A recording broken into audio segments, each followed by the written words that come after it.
छत्तीसगढ़ का एक गांव जहां एक मौत होती है, बवाल उठता है, मिन्नतें की जाती हैं, फरियाद होती है, शोरगुल होता है, सवाल उठते हैं। एक कब्र जो खुद ही रह जाती है, एक निर्जन सा कोना अंतिम आसरा बन जाता है। पुलिस का काफिला आता है। काफिले के साए में एक गांव अपने अमन को दरखते देखता है। क्या है पूरी कहानी? क्या है इस कहानी के पीछे की कहानी? राजधानी रायपुर से महज चंद किलोमीटर दूर मैं मौजूद हूं खोरपा गांव से सटे भटगांव के सामने। ये बोर्ड है ग्राम पंचायत भटगांव का और यहीं पे वो तस्वीर आई और वो तस्वीर हैरान करने वाली है। वो तस्वीर एक चेतावनी है कि जो तस्वीर, जो बातचीत हम छत्तीसगढ़ के बस्तर, जगदलपुर या फिर कोंडागांव, सरगुजा जैसे सुदूर अंचलों में सुना करते थे, अब वो तस्वीर राजधानी रायपुर के नाक के ठीक नीचे दिखाई देने लगी है। वो जन्मी तो हिंदू थी, वो मरी तो मसीही। मरने के बाद वो क्या थी? लाश का क्या कोई धर्म हो सकता है?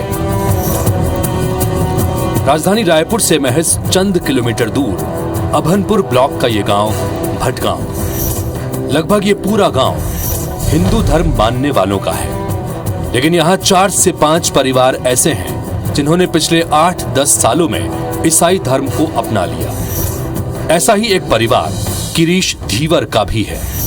उसके बड़े बेटे भूषण धीवर और उसकी बहू देवकी धीवर ने ईसाई धर्म अपना लिया था।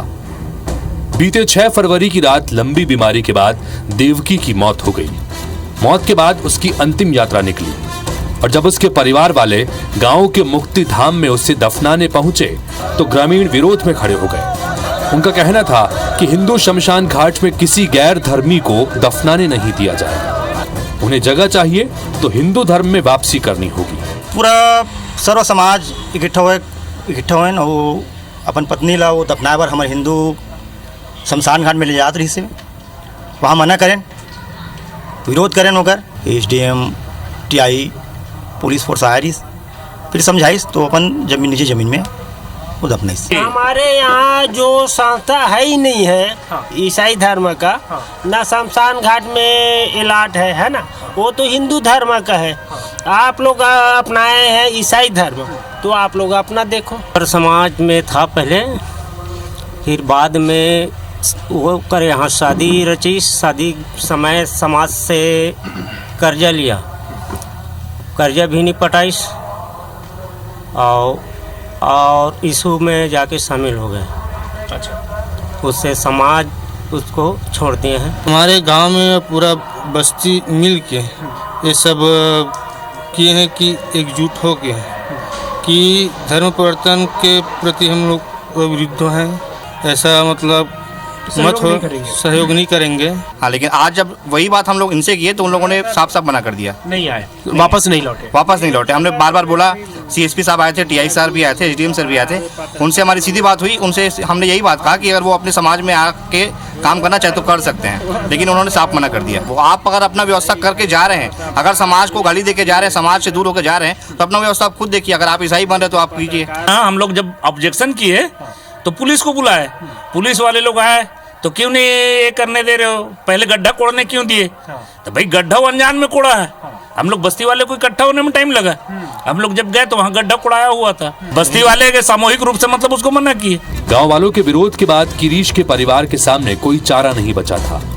उन्होंने देवकी के शव को गांव से दूर अपने खेत के एक कोने में दफनाने का फैसला किया। देवकी का ताबूत लेकर वो रवाना भी हो गए, लेकिन थोड़ी ही देर में फिर से विवाद शुरू हो गया। इसके बाद पुलिस बल और इलाके के SDM को भी वहां पहुंचना पड़ा। हम जिस जगह पे मौजूद हैं अभी, ये भटगांव गांव का जो शमशान घाट है वो है। दरअसल एक तस्वीर देखिए, जो उस महिला की मौत हुई है इस गांव में और जिसको दफनाने को लेकर के जो विवाद शुरू हुआ, तो उसके परिवार के लोग यहाँ पे आ गए थे और ये गांव के शमशान भूमि है और यहाँ पे उन्होंने JCB से कब्र भी खुदवा ली थी। लेकिन जैसे ही पता चला कि वो ईसाई परिवार यहाँ पे मृत्यु के बाद दफनाना चाहता है, तो फिर गांव के तमाम लोग यहीं पे इकट्ठा हो गए और उन्होंने विरोध शुरू कर दिया।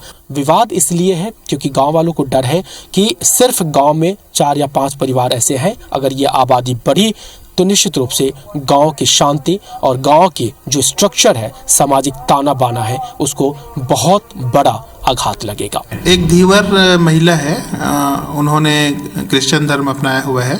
उसकी मृत्यु हो गई थी, तो गांव वालों के मध्य उनका विवाद था कि उसको जो गांव का जो कब्रिस्तान है उसमें दफनाने नहीं दें, ऐसा करके। तो फिर उनके परिवार ने आपस में सहमत होकर के और मिशनरीज के लोगों ने भी सहमत होकर के उनके भूमि पर, निजी भूमि पर उनका जो दाह संस्कार उनका किया है। जी, ऐसा तो कोई दस्तावेज या कोई ऐसा मुझे अभी तक सबमिट नहीं हुआ है ना, लेकिन चूंकि धार्मिक स्वतंत्रता का मामला है तो हमने उनको अवसर दिया है। पुलिस बल का काफिला पूरे दिन गांव में बना रहा जब तक देवकी का अंतिम संस्कार पूरा नहीं हो गया।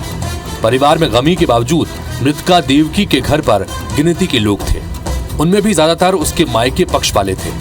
परिवार के मुखिया किरीश को यह शिकायत है कि उनकी बहू के अंतिम संस्कार के लिए जगह नहीं मिली। जगह तो दूर, गांव के तालाब का पानी भी बहुत मुश्किल से मिल पाया। यहाँ पहुँच गए मुक्तिधाम और थोड़ा दूर बचे रही से वहाँ पूरा रोक छेक करीस ते वो एक उतार नहीं तो फिर यहाँ दफनाने नहीं देंगे, ऐसे की भाई। फिर गाड़ी बुलवाएं बाहर से, दूसरे गांव से, फिर गाड़ी में जोड़ के अपना जमीन पे लेगा। तो गांव के शमशान में नहीं दफनाने दिया। छत्तीसगढ़ के सुदूर अंचलों में महसूस की जाने वाली तपिश अब राजधानी तक पहुंच चुकी है। इसमें कौन गलत है कौन सही, ये हम नहीं जज कर सकते, लेकिन जो हुआ वो चेतावनी है आने वाले कल की। अब तो घबराकर ये कहते हैं कि मर जाएंगे, मरकर भी चैन न पाया तो किधर जाएंगे।